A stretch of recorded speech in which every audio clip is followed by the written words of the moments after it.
Chang Mino stands by the panoramic window of his office, looking out over the city at night. Below, the lights of cars crawl and neon signs flash. He has everything money can buy. A spacious apartment in the most prestigious neighborhood, expensive cars in the underground garage, respect and fear in certain circles. But in the vast living room behind him, a perfect, sterile silence reigns. A silence that oppresses in the evenings. He's almost 40, and this milestone anniversary is palpable in the air, like the approach of a thunderstorm. He doesn't want things. He wants tiny sneakers in the hallway, someone noisily getting ready for school in the mornings, someone waiting for him at home.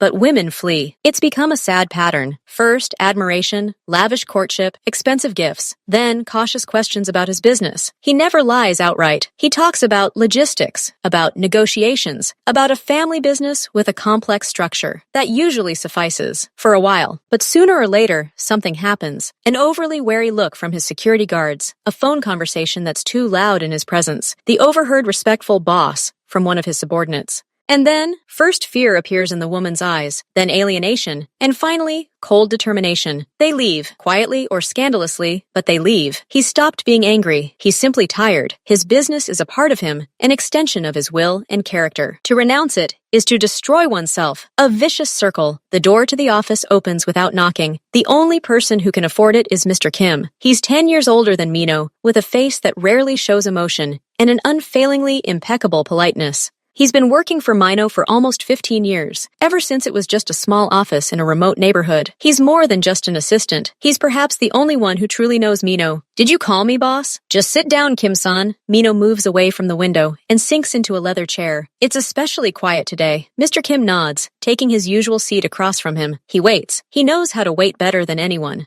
"The woman, the one from the exhibition," Mino begins, waving his hand helplessly. "It's all over. She found out what I'm doing. Or rather, she guessed. She left yesterday. Even forgot her purse." "I'm sorry," Kim says dryly. His sympathy is never saccharine, which is something Mino appreciates. "It's not worth it." Another circle. "I want a family, Kim, not just a wife, a house, a child. But this, my world, it's repulsive. They're all afraid, or judge, and I can't change it." "You can't, and you shouldn't," Kim counters calmly. "It's the foundation of everything. Without it, you wouldn't exist." Mino's voice, for the first time in a long time, breaks with irritation. Almost despair. Wait for a miracle? Until 50? Until 60? Mr. Kim pauses, thinking. He looks past Mino, into space, considering his options. Silence fills the room again, but now it's work-like, focused. Mino almost regrets initiating this conversation. "There is one option," Kim finally says, his voice cautious, as if he's proposing a risky deal. "If it's the family that's important to you, not the marriage itself. If you want a child first and foremost, you don't need a woman for that." Mino frowns. "What are you talking about? Orphanages are full of children who dream of having parents," Kim says clearly, enunciating each word.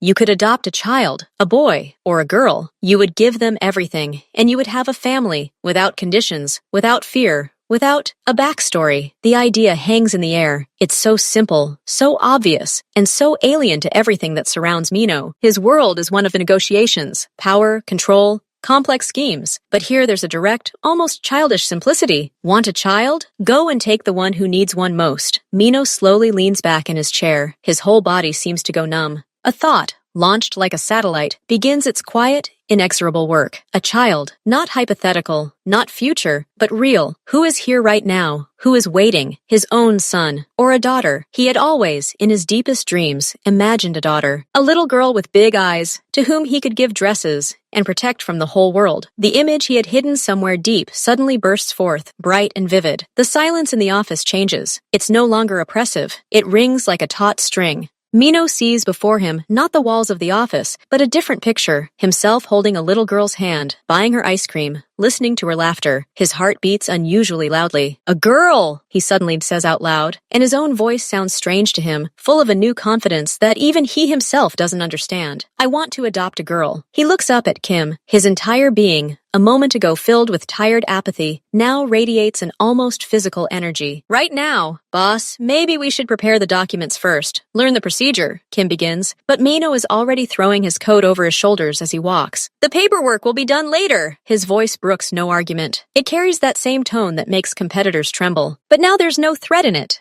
There's only unwavering, feverish determination. This thought, it's like a flash. If I don't do it now, I'll change my mind. I'll start doubting. I feel it, Kim-san. Today will be a good day. Today I'll find her. The car! Let's go now. Mr. sighed. Kim, accustomed to his boss's impulsiveness in business matters, sees her in this context for the first time. He doesn't smile, but the corners of his eyes wrinkle, the closest he can get to showing approval. He nods, takes out his phone to give the driver instructions, and escorts Mino to the elevator. Jang Mino doesn't walk. He practically flies down the hallway. Every step echoes loudly. Daughter! Daughter, daughter, the word displaces everything. Fears, past failures, the complexities of his world. Only a clear, shining goal remains. He steps into the elevator, and the doors close, reflecting his unusually inspired face. He is absolutely certain this trip will change everything. The black SUV glides smoothly through the streets, leaving the business district behind. Mino sits in the back seat, but doesn't lean against the seat. He looks out the window, but sees no shops or people. His entire being is focused on the single point ahead, where they're headed. An unfamiliar excitement rages within him, mixed with iron confidence. Today, he thinks, and the thought sounds like an axiom. Today, everything will work out. He doesn't make plans, as he usually does. He simply believes. He believes with the same intensity with which he once believed in the success of his first risky venture. This feeling is familiar. It foretells certain victory. He mentally runs through the possible scenarios. He enters the room, and a small, dark-haired girl with bows runs up to him. No, she stands modestly to the side, and he notices her intelligent eyes first. Images follow one another, blurry and bright. He is absolutely certain it will be a girl. He always felt that he would have a daughter. Mr. Kim, sitting nearby, silently scrolls through something on his tablet, occasionally glancing at his boss. He sees Mino's fingers involuntarily tapping on his knee, his gaze focused somewhere in the distance. He doesn't ask unnecessary questions. He simply facilitates the process. The car turns onto a quieter street, then pulls through a gate. A large, but not gloomy, red brick building appears before them, with brightly colored shutters and a toy slide in the courtyard. It doesn't resemble the stereotypical image of an orphanage. There are no high walls or bars. Everything looks... They are greeted by the director, a friendly middle-aged woman. She says something about the rules, the children, the curriculum. Mino nods, occasionally glancing over her shoulder into the hallway where voices can be heard. He wants to see everything with his own eyes as soon as possible. Finally, they enter a spacious playroom, and the picture that appears before Mino completely disarms him for a second. There is no line of unfortunate orphans here. Here are ordinary children. Someone is racing cars across the carpet. Two girls are enthusiastically braiding a doll's hair. A group of boys are enthusiastically building something out of a huge Lego. Sunlight floods the room, dust motes dancing in its rays. The noise is so loud that you have to speak a little louder. Mino involuntarily loosens his grip on his tense shoulders. His preconceived notions melt away. His gaze glides over faces, searching for the one, his, a boy with mischievous eyes. A girl with pigtails whispering something to her friend, and then he notices her. She's sitting a little to the side, by the bookcase, not reading, just staring at the cover of the book in her hands. She's tall for her age, slender. Her skin is the color of dark chocolate, and her hair is braided into neat little pigtails, gathered at the crown of her head. And her profile, the features of her face. Mino suddenly feels a sharp throbbing in his temples. The air leaves his lungs in a single, oi, quiet whistle. All the noise of the game, laughter, shouts, the clatter of blocks, dims away, turning into a dull, distant rumble, as if from under thick water. He no longer sees the other children, only her. It's impossible. It's a dream, or a figment of an overheated imagination. But the longer he looks, the more a chilling bewilderment grips his body. The high cheekbones, the line of her brows, the shape of her lips, even the way she slightly purses her lips, deep in thought. Everything, absolutely everything screams of another person, of Diana. That same vulnerability in her lowered eyelashes, the same proud carriage of her head. The girl, a living, youthful version of the woman he once loved and lost many years ago. Time stands still for Mino. He stands rooted to the spot in the noisy room, feeling his palms grow cold and clammy, his forehead covered in a fine sheen of sweat. The director says something to him, turning and gesturing around the room, likely introducing the children. Mino sees her lips moving, but doesn't hear a single word. The sound doesn't reach his consciousness, blocked by the roaring waterfall of his own thoughts. Diana! How? Why here? Is this her daughter? But how then is she here? His logical chains break before they can form. The only thing that exists in reality now is the girl at the bookcase and the deafening, all-consuming shock that leaves the ground beneath his feet. He can hear his own heartbeat, loud, uneven, drowning out everything else. The director's lips are moving. Mr. Kim is whispering something in his ear, but it's just white noise, devoid of meaning. The world has narrowed to a tunnel, at the end of which sits this girl, a ghost girl, a girl incarnation. Feeling his gaze fixed on her, she slowly looks up, large, brown, with long lashes, and in them lies the same depth, the same mixture of reserve and curiosity that Diana once had. Their gazes meet. The girl doesn't smile. She tenses slightly, like a small, cautious animal, and looks away at the book in her hands. This gesture of complete vulnerability, yet without complaint, pierces Mino more accurately than any blade. Everything inside him screams that this is no accident. Mr. Chang? Are you okay? You look pale. The director's voice finally breaks through the cotton wool in his ears. Mino forces himself to blink. He takes a mechanical breath, trying to regain control. Yes. His voice was hoarse. He cleared his throat. It's okay, it's just, I saw her. That girl. By the bookcase. The director turns around. Ah, this is Alice. Alice, come here, please. Let me introduce you. The girl reluctantly moves away from her seat and approaches slowly. She doesn't make eye contact with the adults. Her gaze is downcast. She holds herself with dignity, but every line of her small body betrays the expectation of rejection, a habit of going unnoticed. Alice,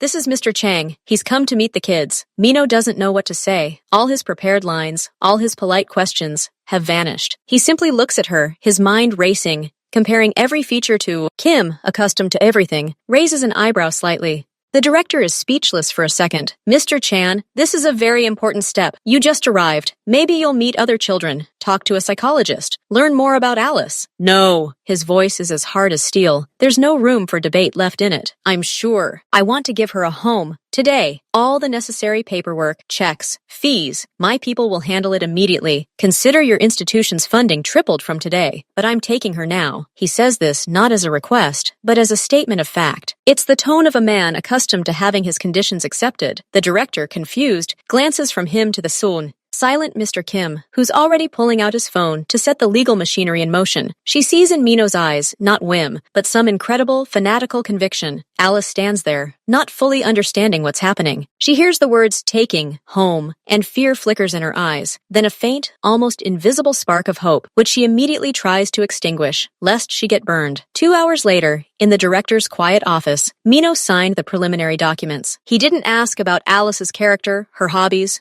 or her past. He saw only her face, and that was enough. Mr. Kim quickly and efficiently handled all the formalities, making it clear that the rest would be completed as quickly as possible. Now they're sitting in the same black car. In the back seat, next to Mino, is Alice's small, hunched figure. She clutches a tattered bag containing her few belongings and stares out the window, afraid to move. Mino watches her profile, illuminated by the flickering lights of the city. The madness has receded slightly, giving way to cold analysis. He mentally formulates the reasons, justifying his reckless impulse to himself. The first reason, she is incredibly beautiful, just as he always imagined his daughter. Intelligent eyes, proud bearing, an inner light that has not faded. Despite the circumstances, he wanted to let this light blossom, but that was only half the truth, the one that lay on the surface. The second reason, the real one, lay deeper, and now it burned him from within. This girl was living proof. She was a walking hunch that needed to be tested immediately. If his shock wasn't a figment of his imagination, if the facial features weren't lying, then Alice could be the key to Diana, the key to his own past, to the truth that had been hidden from him. He had to know. He had to.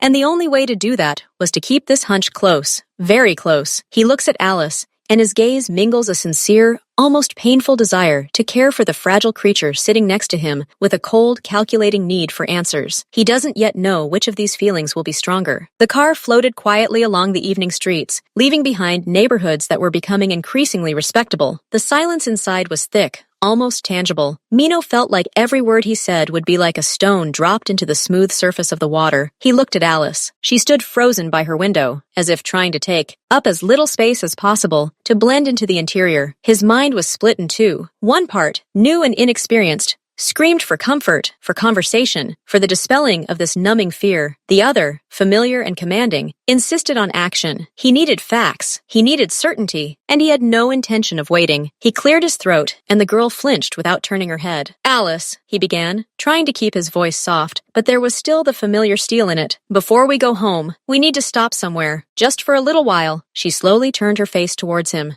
There was a question in her eyes, but not a voice, just a quiet expectation of instructions. To the clinic, Mino added, feeling the wording sound awkward. We need to take general tests to check your health. I want to be sure everything is all right. He lied, and he lied clumsily. General tests. at an elite private clinic in the middle of the evening, but his brain, frantically searching for an excuse, couldn't come up with anything better. The main thing was to get the data. The main thing was to know. Alice looked at him for a few seconds. Something complex flashed in her gaze. Confusion, a hint of suspicion, but most of all, fear. Mino felt a twinge of something akin to shame, but he quickly suppressed it. This is necessary, he told himself, for her own good, to make everything clear. He nodded to the driver, who, without asking any questions, changed the route. The clinic was an austere glass and concrete building, more like a corporate headquarters than a medical facility. Inside, a quiet, expensive sterility reigned. No lines, no strange odors, only subdued lighting and the silent movement of staff in immaculate white coats. Alice pressed herself against Mino, her eyes widening in the cold splendor. They were shown into a private room, furnished like a comfortable office rather than a treatment room. The doctor, young and extremely polite, appeared almost immediately. Mino called him aside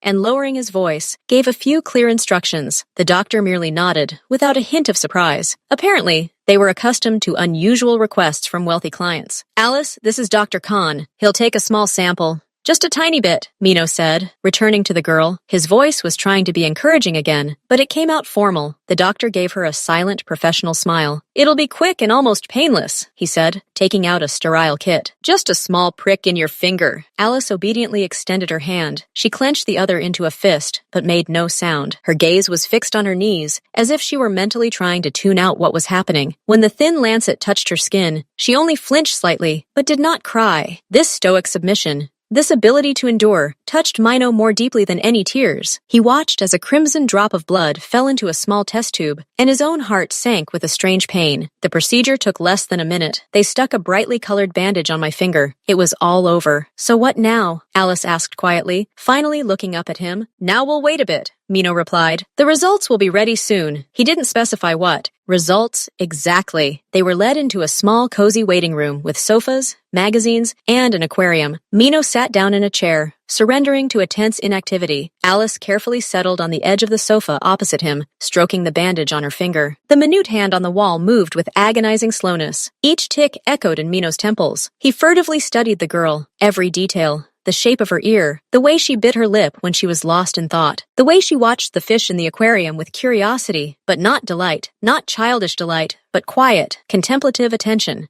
The longer he looked, the less doubt remained. It wasn't just a resemblance. It was something deep, something shared. He caught himself thinking he was no longer simply testing a hunch. He was waiting for confirmation. Confirmation that this quiet, beautiful girl sitting 3 meters away was his flesh and blood. That he hadn't simply acted impulsively, but intuitively found what was rightfully his. The excitement he was feeling was no longer pure passion or cold calculation. A tremor of something else had entered him. Something enormous and unfamiliar loomed over him, ready to collapse at any second along with the answer from the lab. He closed his eyes, trying to stop his fingers from trembling. The anticipation became unbearable. The door opened without a knock. Dr. Khan entered. He held not a printed form, but a thin clipboard. His face, previously impassively polite, now expressed cautious composure. He glanced from Mino to Alice, as if assessing the situation. "Mr. Chang," he nodded slightly toward the corridor. "The results are ready. If you'll excuse me." Mino stood up. His legs felt like jelly. He took a step toward the door, then turned to Alice. "I'll be right back." "Look at the fish," he said, his voice sounding distant, even to himself. They stepped out into a neutral white corridor. Dr. Khan lifted his tablet. There were no long texts or diagnoses on the screen, just a few lines, numbers, and diagrams. Mino's gaze immediately fell on the center line. Probability of paternity, 99.99%. The numbers glowed on the matte screen. At first, they meant nothing. Just ink on glass. Then their meaning crashed down on him with all its irreversible gravitational force. He heard a dull thud somewhere near his solar plexus. The air stopped flowing into his lungs. "Are you sure?" he breathed, though the question was absurd. Clinics like these don't make mistakes. They sell confidence.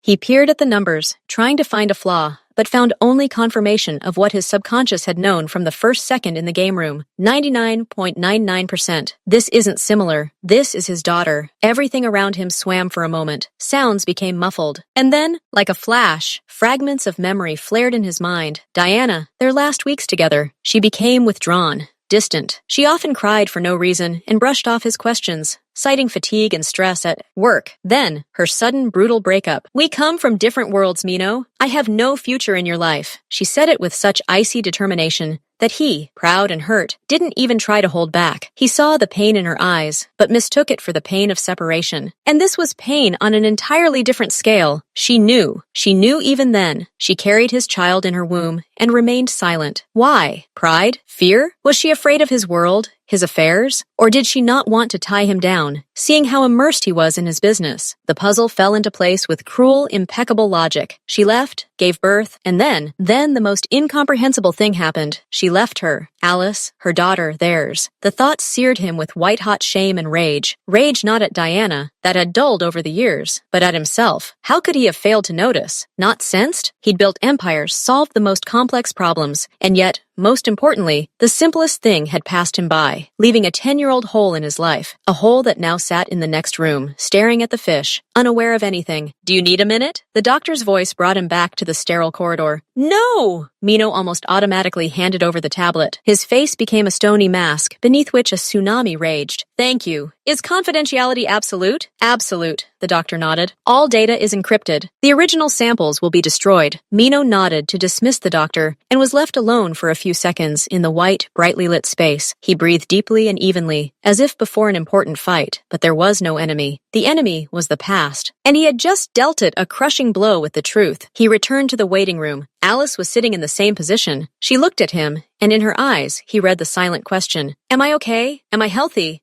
Can I stay? You're more than healthy. You're mine, flashed through his head. Everything's fine. His voice broke. He cleared his throat. The tests are fine. Let's go home. They got back into the car. Now the night outside the window wasn't a promise, but a huge dark mirror, reflecting his thoughts. Alice, tired from the day's events, was gradually nodding off, leaning against the door. Mino looked at her sleeping profile. Now he saw not only Diana, he saw himself, the line of his jaw, the shape of his eyes, inherited from his mother, his blood, his genes, sleeping quietly nearby. The feeling was all-consuming, almost mystical. He was a father, a real, biological father, and this knowledge filled him with such strength and such helplessness at the same time. And then the crucial, agonizing question arose. Should I tell her? Right now, wake her up and say, you know, I'm not just the man who took you in from the orphanage. I'm your father. By blood. But what good would that do to a frightened child who had just left the only world he knew? The word father would probably be an empty sound to her. It wouldn't bring joy, but a new wave of fear, misunderstanding, questions about his mother, about his past, questions he currently had no answers to.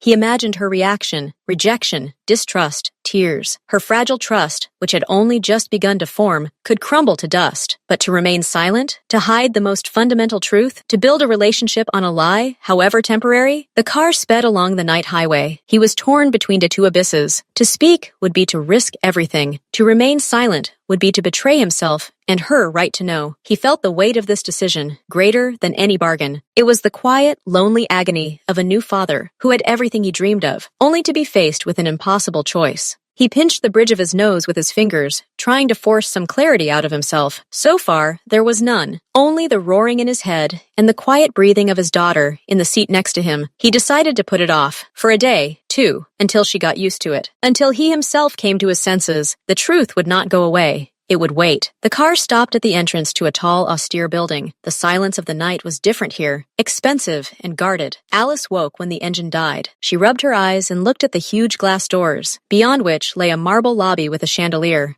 There was no delight in her gaze, only growing timidity. This world was too big and too pure. Mino got out, walked around the car, and opened the door for her. He extended his hand, but didn't take hers. He simply gestured for her to get out. He knew any touch right now might frighten her. We're home, he said simply. They took the elevator to the top floor. The door opened not into the apartment, but into a private foyer. When Mino entered the code and swung open the massive door to the living space, Alice froze in the doorway. A huge, almost empty, minimalist living room opened up before her. Floor-to-ceiling windows offered a view of the city at night, awash with lights. Everything was immaculate, expensive, and was lifeless, like a museum or a luxury hotel room. Alice stepped timidly onto the parquet floor, her worn sneakers feeling out of place. She stood there, clutching her pitiful bag, and Mino suddenly realized with painful clarity the full horror of her situation. This palace was an alien, cold space to her. He slowly approached her and dropped to one knee to be level with her. She flinched slightly, but didn't look away. Alice, listen to me. His voice was quiet, but every word sounded weighty, like a vow. This is your home now. You're safe here. No one will make you leave again. You'll have everything you want, everything you dream of. I promise you that. He didn't say, I'll be your father. He couldn't yet utter the word, knowing the truth lay in his pocket like a hot stone. But his eyes, usually so impenetrable, now tried to convey the full seriousness of his intentions. He promised not as a mafioso, but as a man who had taken upon himself the highest responsibility. Alice nodded silently, her gag reflex noticeably triggered. She didn't believe the words. She believed the tone, and his tone held the same iron certainty as in the orphanage when he announced he was taking her. Come on, I'll show you. He stood up. The tour was brief. Mino led her through the rooms, referring to them with dry, functional terms. Kitchen, study, guest room. Everything was sterile and uninhabited. Only in the study, on a massive table, sat a single personal item, an antique desk lamp. Alice followed it, almost on tiptoe, afraid to knock anything over. She didn't ask questions. She simply looked. Then they came to a long corridor with several closed doors. And these are the bedrooms, Mino said. He opened the first one,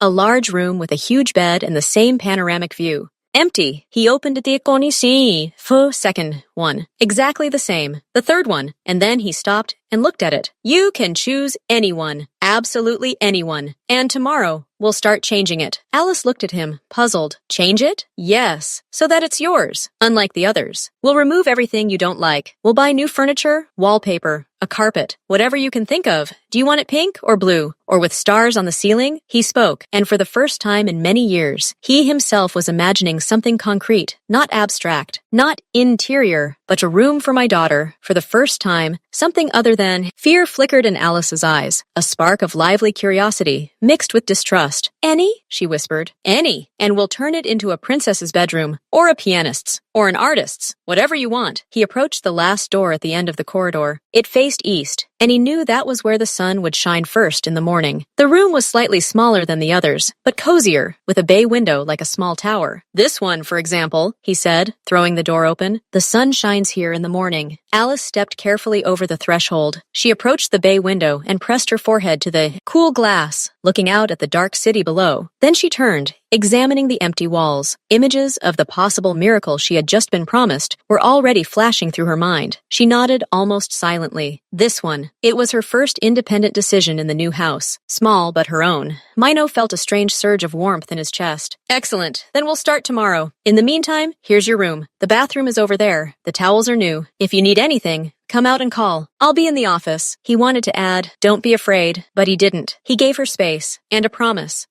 that now, after the test results, meant 1,000 times more to him. He walked out, quietly closing the door, leaving her alone to take in the thought that this piece of a vast alien world was now hers. And he went into his office, facing the city at night, to finally let the trembling in his hands escape and think about how to build a bridge across the chasm between them, knowing what only he knew. The first night passed in absolute silence. Mino, accustomed to sleeping lightly and hearing every creak in the house, woke several times from the complete silence. He went out into the hallway and listened at her door. Not a sound. This obedience, devoid of childish spontaneity, cut him more sharply than any disobedience. Wash and get dressed. Breakfast is in half an hour, he said, trying to sound neutral, and left, giving her space. A strange aroma permeated the kitchen. Mino's personal chef, who had received strict instructions from Mr. Kim that morning, had prepared no ordinary scrambled eggs or sandwich. On the table sat fluffy, golden pancakes, a plate of sliced seasonal fruit, syrup in an elegant decanter, and whipped cream. A simple, yet perfectly executed meal that a child would love. When Alice emerged, she was wearing the same clothes. She sat in the chair he showed her, her back straight. Her eyes slid over the abundance on the table but didn't light up. She waited. Eat whatever you want, Mino said, pouring himself coffee.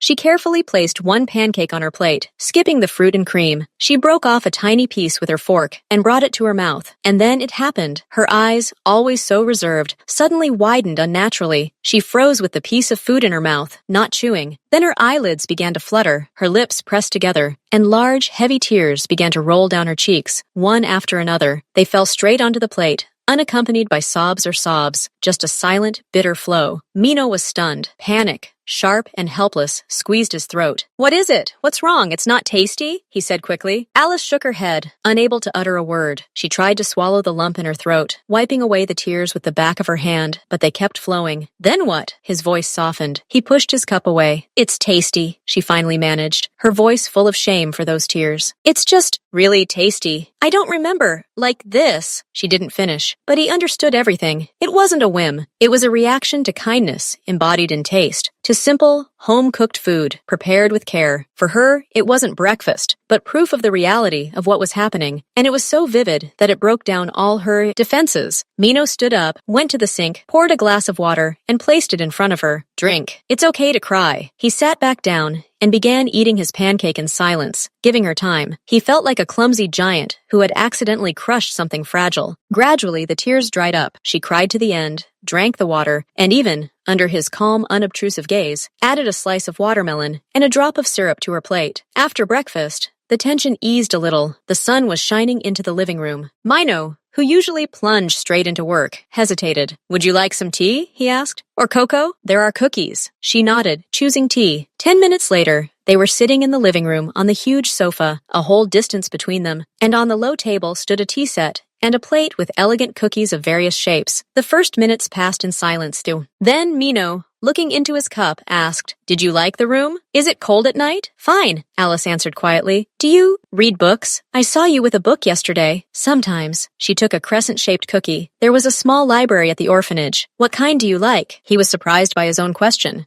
He had not been interested in children's books for about 25 years, Alice thought, carefully biting off the edge of the cookie. About traveling, probably, or about animals, with lots of pictures. So, today we'll buy books, Mino said simply, with pictures. About traveling and animals. She looked at him, and for the first time there was no fear in her gaze, but only a slight testing surprise. Really? Really? What else? Maybe paints? Or a construction set? She hesitated, then very quietly admitted. One girl had a box of beads. She wove bracelets from it. It was beautiful. Beads, Mino repeated, as if making a mental list. Then there will be beads, too, in different colors. He didn't ask her about the past. He didn't ask about her mother. He asked questions about her quiet, modest desires, which could be summed up in a single shopping trip. And with each of his with each of her short, but already slightly more detailed remarks, the space between them on the sofa seemed to shrink a little. Not physically, but in sensation. This was not a wild joy, but a cautious, sweet intimacy based on simple things. Tea, cookies, and the promise of buying a box of beads. For Mino, this was a new, unfamiliar kind of negotiation, a negotiation of trust, where the currency was not threats or money, but attention to detail. And he, to his surprise, discovered that he wanted to win this negotiation more than any other deal in his life. After tea, Mino put everything aside. He called Mr. Kim and canceled his meetings for the day, saying only, "Family emergency." These words sounded strange and new to him. "So, our plan for today," he announced, returning to Alice's living room. "A big shopping spree. You need everything. Clothes, shoes, outerwear. Then we'll stop by the store for furniture and things for your room.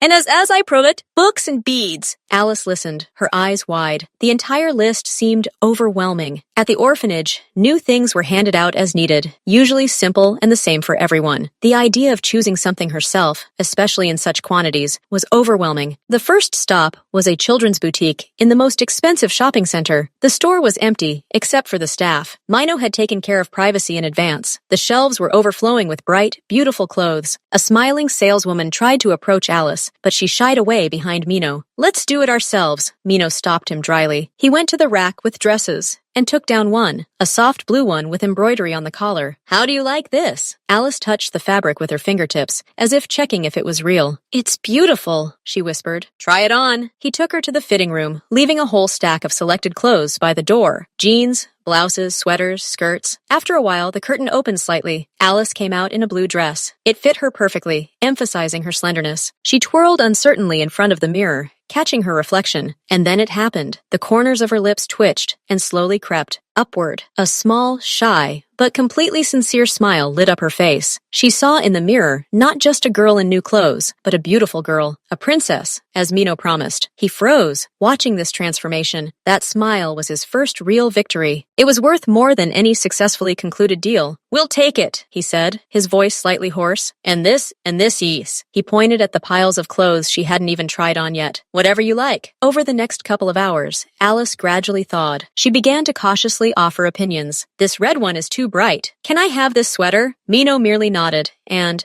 the consultants immediately set aside their choices. They bought several pairs of shoes, a warm jacket, and sneakers that glowed in the dark. Alice looked at this item with silent delight. Then there was a huge furniture store, more like a town of interiors. Here, Alice finally came out of her shell. The thought of her dream room outweighed all her fears. "I was thinking," she began, stopping in front of a canopy bed made of lightweight fabric. What if the bed wasn't just a bed, but like a little house? Or like a rocking chair, but with a canopy? Yes. So you could hide. "We'll make a canopy," Mino immediately agreed, imagining his people looking for a canopy maker. "And the little house? We'll look at it. Maybe a bed with bookshelves at the headboard?" "Yes!" Her eyes lit up. "And a table by the window, in the bay window, so you can draw and look at the city. And the chair should swivel." A swivel chair, he remembered. "And the color of the walls?" She paused, walking past the paint samples. "Not quite pink. Like a peach at dawn. Warm. And stars on the ceiling that glow in the dark. You can't see the real ceiling, only the stars." Mino listened to her, this sudden flood of fantasies, and felt his own cold, rational universe fill with these strange, wondrous details. The peach-colored dawn, the glowing stars, the swivel chair. He wasn't just fulfilling a promise. He was building a new world, her world. "And a carpet, very fluffy to sit on," she continued, more boldly. "And heavy curtains, so that the light doesn't wake you in the morning if you don't want to. And a large blackboard, where you can draw with chalk and erase. And a globe," he added unexpectedly, remembering the travel books, "so that you can see where which countries are." She looked at him, and a new wave of amazement flashed in her gaze. He wasn't just listening, he was participating, he was suggesting. "Yes," she said, and her voice sounded firmer. "A large globe." They spent more than 2 hours in the store, compiling a list that grew by leaps and bounds. Mino wasn't thinking about cost. He was thinking about how tomorrow, pieces of their shared, newly imagined universe would begin to be delivered into this empty room. And for the first time in years, his future, not the month or year ahead in a business plan, but tomorrow, the day after, was envisioned not in numbers and contracts, but in the peach-colored walls and the glowing stars on the ceiling. That evening was different. The apartment, usually silent, was now filled with a quiet hum. Workers had begun preparing Alice's room. Somewhere in the closet they were putting away new clothes, and in the kitchen, the cook was preparing dinner. New, more childish recipes. But the main sound Mino heard was different. It was the sound of her voice. It became a little louder, more frequent. She asked questions. "When will the carpet be delivered? Can we paint the walls tomorrow?" Her intonations were no longer just timid. There was anticipation. They dined at the same table. Alice was no longer crying, but she ate with such concentrated pleasure that it spoke volumes. Then she showed him how she'd woven a simple beaded bracelet on wire bought right there at the craft store. Her fingers, so unsure that morning, now deftly handled the tiny beads. "Look!" She handed him a blue and silver strip. It worked. Mino took the bracelet. It was uneven. The beads were tight in some places, and there were gaps in others. But it was something made by her hands, something real. "Beautiful," he said,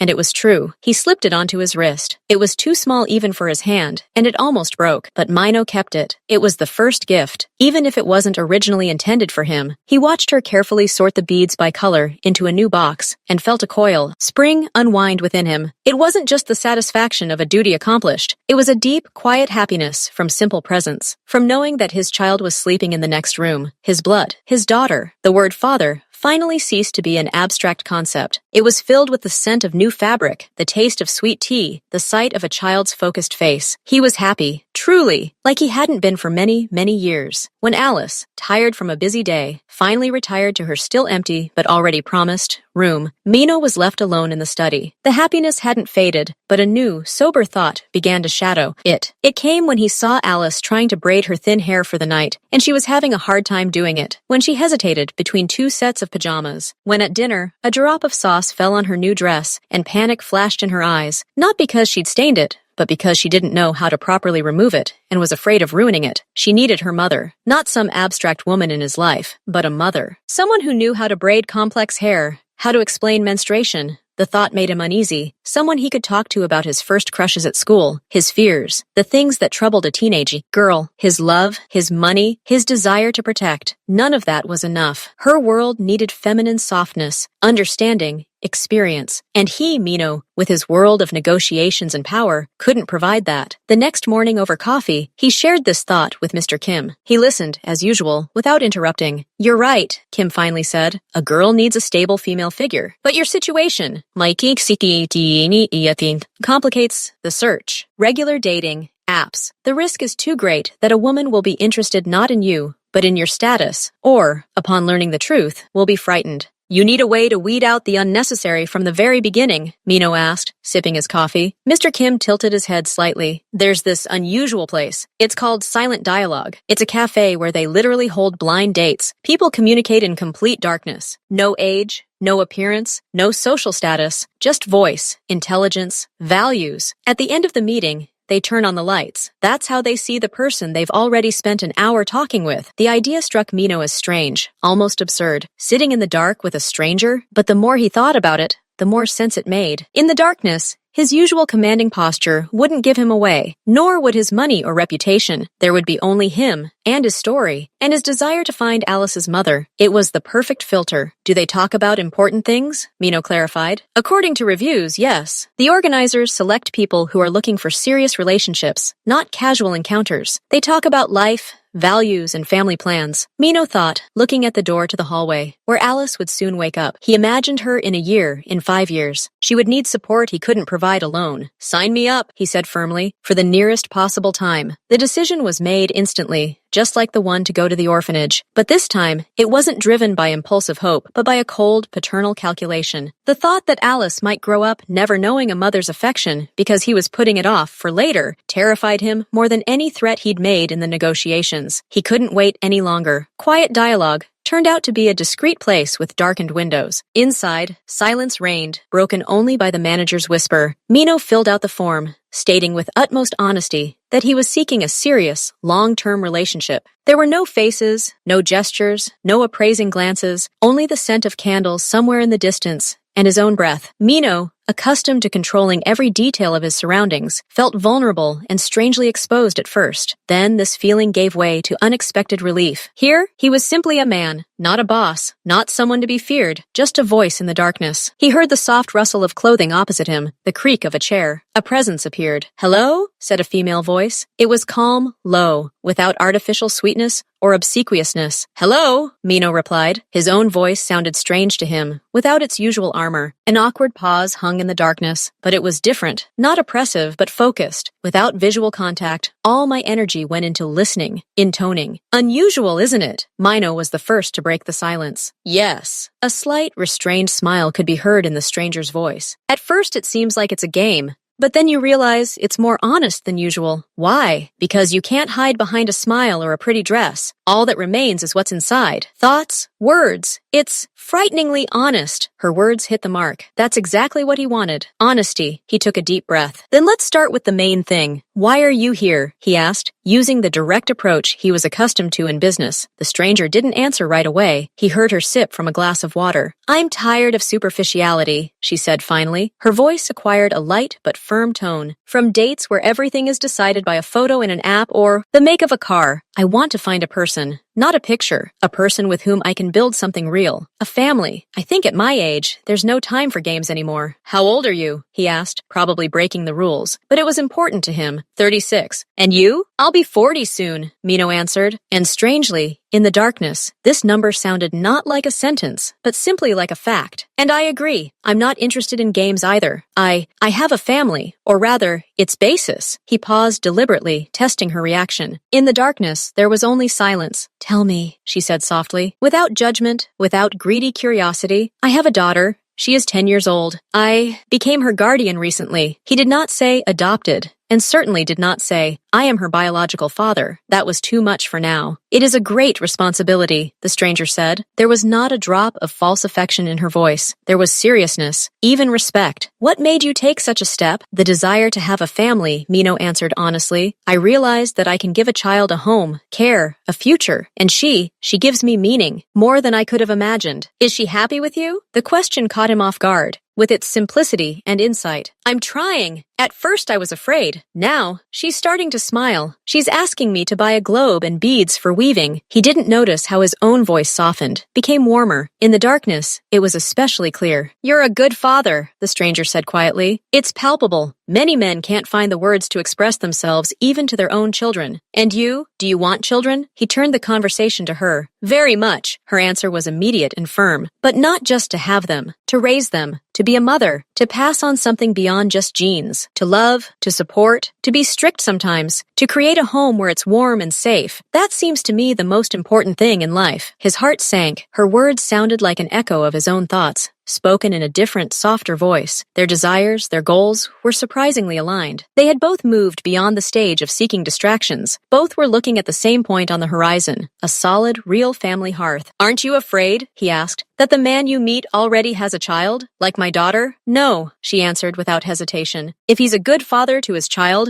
it means he's capable of responsibility and love. That's actually a plus. It proves he's not selfish." In the darkness, Mino exhaled slowly. He hadn't expected such clarity, such maturity. This conversation in complete darkness had been the most enlightening and honest thing he'd experienced in years. He even briefly recounted how Alice had cried over a delicious breakfast and how it had shaken him. The stranger listened, and in her silence, he heard understanding, not judgment. When the administrator quietly warned them that there were 5 minutes left until the end of the meeting, they both fell silent, surprised by how quickly the time had flown. The warning about the end of the date made Mino's stomach clench. The conversation had been surprisingly easy, but the most important thing remained unsaid. He felt he had to go further. If this was truly the man he could build a future with, she needed to know more. Not everything, but more. "You mentioned family, home," he began, his voice even more serious in the darkness. "I want to be completely honest with you. My daughter, Alice, I adopted her from an orphanage a few days ago." He paused, listening. No sigh, no movement, only attentive silence. "It was an impulsive move. I saw her and knew I couldn't leave without her. But there's one detail," he swallowed,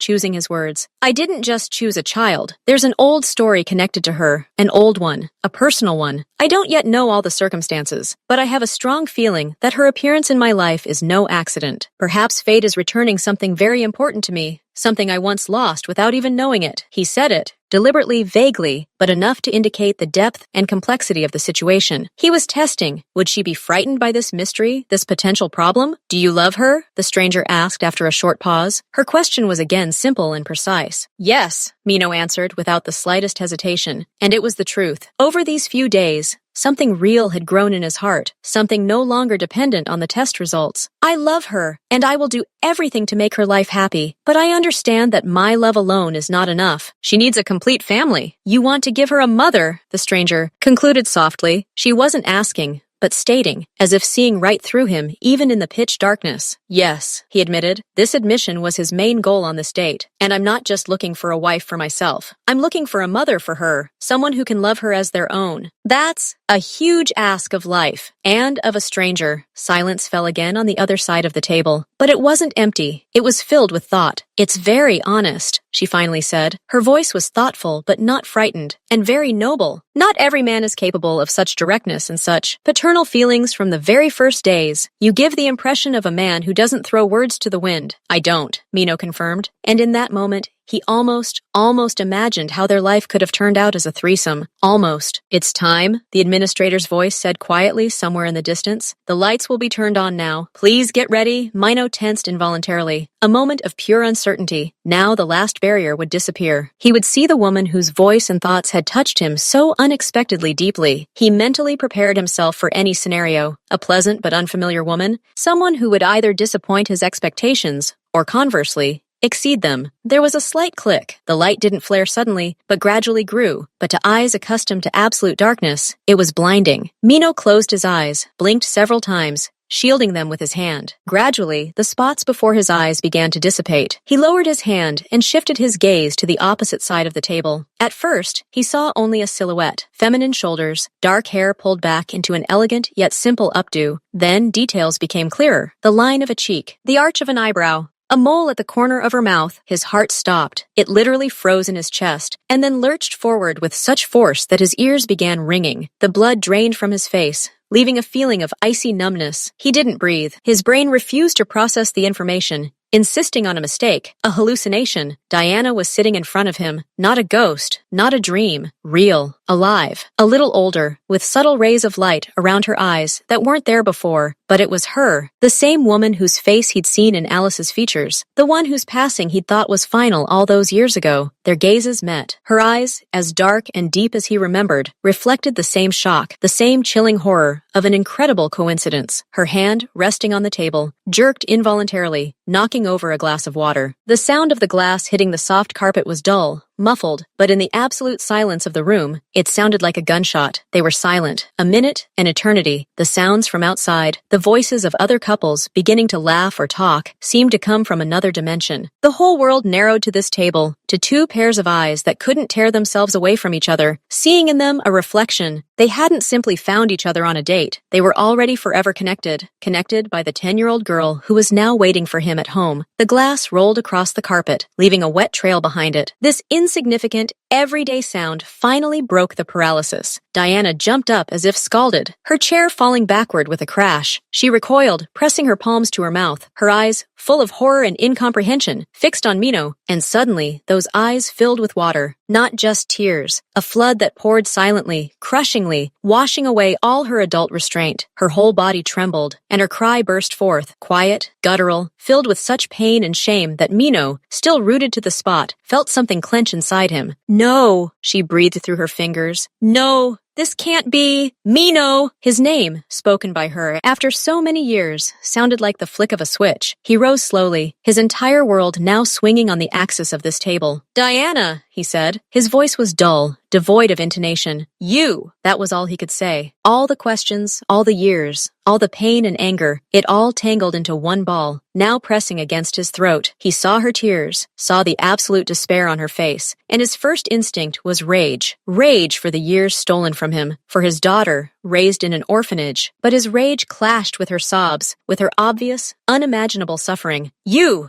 said, a girl, Alice." Diana tried to speak, but her words were drowned out by sobs. She took a step back, stumbling, as if she wanted to run, but her legs wouldn't obey her. "Yes," his voice grew sharp. "Alice, 10 years old, from an orphanage. You know that name, don't you?" He didn't ask. He accused. Every word was like a blow. Diana shook her head, but it wasn't denial. It was a gesture of utter helplessness. How did you find her?" she whispered. "I wasn't looking," Mino answered coldly. He left the table, approaching her, and she didn't retreat, frozen before him as if doomed. "I came for a daughter." "Any daughter. I wanted—" He clenched his fists, trying to regain control of his voice. "I saw her, and in her was your face, your gaze, your everything. I took her because I couldn't help but take her, and because I needed to know." He pulled a folded sheet of paper from his inside jacket pocket. Not the original test, but a copy, which he carried with him as a talisman or as a self-indictment. With a sharp movement, he unfolded it and handed it to her. "To know this." Diana took the paper with trembling hands. Her gaze slid over the lines, stopping at the fateful numbers, 99.99%. A quiet, stifled groan was heard. The paper fell from her fingers and slowly fell to the floor. She looked at Mino, and something beyond shock was visible in her eyes, a stunning, chilling understanding. "You didn't know?" she squeezed out. "You really didn't know when you took her?" "Know what?" His voice rose to a shout, and the neighboring tables finally fell silent, staring at them. "That you were pregnant? That you gave birth to my daughter and threw her away like something worthless? No, Diana, I didn't know. You took care of that." His words, loud and venomous, finally brought her out of her stupor. Her tears suddenly dried up. Her face turned ashen gray, but hard. "I didn't throw her away," she whispered with such force that he took a step back. I couldn't, Mino. You know what you were like then. All about your business, your rules. You were building your empire, and I was just a girl. I was scared. Scared of everything. Your world, your rage, the fact that our daughter would become your vulnerability, or worse, get used to it all. I thought I was saving her. By giving her up at the maternity hospital, I thought I was giving her a chance at a normal life, with normal people, not with you. Every word she said was spot on. He remembered himself then, young, tough, obsessed. The world he considered the only possible one was truly a fortress, into which he allowed no one truly close, not even her. And then, her voice trembled again, then I went mad with grief. I came back a week later, but she had already been transferred to the system. I tried to search, but everything was anonymous. I thought I had lost her forever. And this was my punishment. Every day, she covered her face with her hands again, but now it wasn't sobbing, but a quiet, endless agony. Mino looked at her. His anger, so bright a second ago, began to crack at the seams, drowned by something else. He saw before him not a treacherous woman running away from her problems, but a woman like himself, a victim of her own stupidity, pride, and fear. And he saw a mother who had lived for 10 years in the hell of her own choosing. He silently picked up the paper from the floor and stuffed it back into his pocket. Then he lifted her chair and gestured for her to sit. She sat down hesitantly, unable to look at him. I have her, Mino said quietly. He spoke no longer as an accuser, but as a father stating a fact. She's in my house. She's afraid of shadows, cries when she eats a delicious breakfast, and dreams of a room with a canopy and stars shining on the ceiling. Her name is Alice. At the sound of his name, Diana shuddered as if struck by an electric shock. She raised her tear-stained face to him, her eyes now burned with only one emotion, a greedy, insane, maternal hope mingled with such fear that he could physically feel it.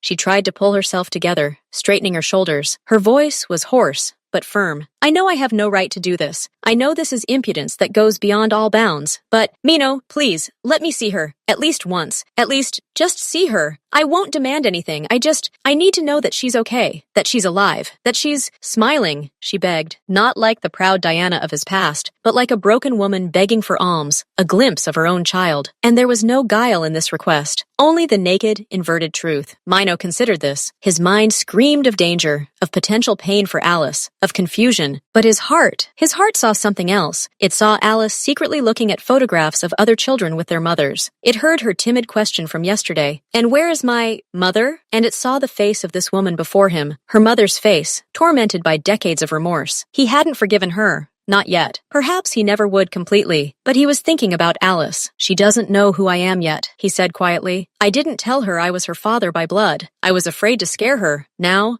she'll have to know everything at once, and it will be a shock. I'll do whatever you say, Diana responded instantly. I'll just be a guest, an observer. You're in charge. Always. The last two words sounded like a vow. They both understood that the balance of power had changed forever. He was the father, taking responsibility. She was the supplicant. Mino looked at her with a long, heavy gaze, weighing the risks. Then he nodded, once, sharply. Okay, let's go, now. But remember, one wrong move, one ill-timed tear, and you'll never see her again. He wasn't threatening. He was making a statement. She nodded, quickly wiping her face, trying to compose herself. She was shaking, but there was a purposefulness in her movements that hadn't been there a moment ago. The drive to his house was complete silence. Diana sat clutching her seatbelt, her gaze glued to the flickering lights outside the window, but she saw nothing. Mino remained silent, running through possible scenarios in his head. It was already late when they entered the apartment. Only one floor lamp was on in the living room. Alice, contrary to her schedule, was awake. She was sitting on the floor in her pajamas, nonsense, among a spread of new animal books, quietly doodling in a notebook. At the sound of footsteps, she looked up. She saw Mino, and her face lit up with a familiar, yet still cautious smile. Then her gaze fell on the woman behind him. The smile froze. Alice froze, the pencil falling from her fingers. She looked at Diana, and there was no fear in her eyes. There was something else, a deep, intuitive recognition, mixed with utter bewilderment. She saw her reflection in the matured, pain-contorted face. Mino walked over and slowly knelt down in front of her, shielding her from Diana with his body. Alice, he began, his voice as gentle as it could be. This is a very important conversation. You remember how I said everyone has a story? Ours turned out to be amazing. He took her small hand in his and began to tell her, in simple words, about how, long ago, he had loved a woman, that they had broken up, that he didn't know it, but they had a daughter, that her mother, frightened, made a very bitter mistake, and that the greatest success of his life happened when he walked into an orphanage and saw the most beautiful girl in the world, who turned out to be his own daughter. Alice listened, her eyes never leaving his. Her face was serious, mature. Then her gaze slowly moved to Diana, who stood a few steps away, holding her breath, crying again, but this time silently. Is this my mother? Alice asked quietly. Yes, Mino breathed out. This is your mother. Her name is Diana. She's been looking for you all this time, and today we met by chance, and now she's here. He stepped aside, giving her space. Diana, unable to stand any longer, slowly sank to her knees at a distance. Hello, Alice, she whispered, her voice breaking on the very first note. I'm sorry. I'm so sorry. I'm so sorry. Alice looked at the crying woman. Then she looked at Mino. A struggle raged in her eyes. Resentment, pain, questions, and that same deep, innate attraction that had once made her reach for a book in the orphanage when she saw him. She stood up. She took a small step forward. Then another. She approached Diana, who froze, afraid to move. Alice silently reached out and very carefully, with her fingertips, touched her wet cheek. She touched her hair. Still silently, searchingly, Diana closed her eyes, unable to hold back fresh sobs at this touch. You're very beautiful, Alice finally said in her quiet voice. And we have the same eyes. This simple, childish conclusion broke all the dams. Diana cried out softly and awkwardly, afraid of frightening her, hugged her. Alice froze at first, then her arms slowly hugged her mother back. She didn't cry. She simply held on, as if testing the reality of this sensation. Mino watched this scene from a distance. A sea of conflicting emotions raged in his chest: pain, jealousy, anxiety, but also a strange, all-encompassing relief. He saw how a part of the emptiness in his daughter, one he hadn't even suspected, began to fill. He walked over and placed his hand on Alice's head, stroking her hair. She looked up at him, and in her eyes, he saw not confusion, but a new, complex fullness. "So," Alice said slowly, not letting go of Diana, "I have both a mom and a dad now? Real ones?" "Yes," Mino said, his voice firm. "Real ones. Both of us. We'll do everything to make you happy. Everything." He looked at Diana over his daughter's head. Their gazes met. His was still wary. Hers was filled with endless gratitude and resignation. They weren't a family in that moment. Too many wounds, too many questions. But in that moment, in the quiet light of the floor lamp, with their daughter at the center, they became its foundation, a framework on which to begin building something new. Not perfect, but their own. For the first time in many years, the huge, cold apartment was filled not with the silence of loneliness, but with the silence of three people who had found each other through years, mistakes, and incredible, irrational chance. A family, against all odds, reunited.